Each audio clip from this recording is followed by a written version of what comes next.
Okay, YouTubers, this is EZR. A few nights ago, I decided that I was going to do a little bit of work on my bike. Well, for starters, I moved these cables from the side.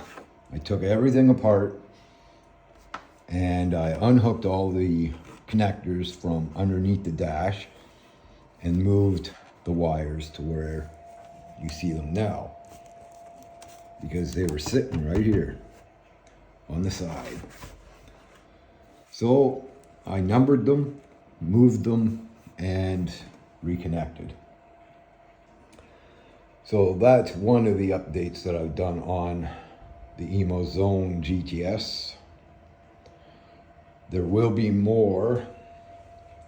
I don't want to give it all away, but there will be pinstriping, there will be some other decals added. I don't know if in this video you can see exactly what I'm going to be doing, but you can take a guess. Post comments, replies, subscribe, hit that bell for more fresh content, and look forward to more trips from EZR.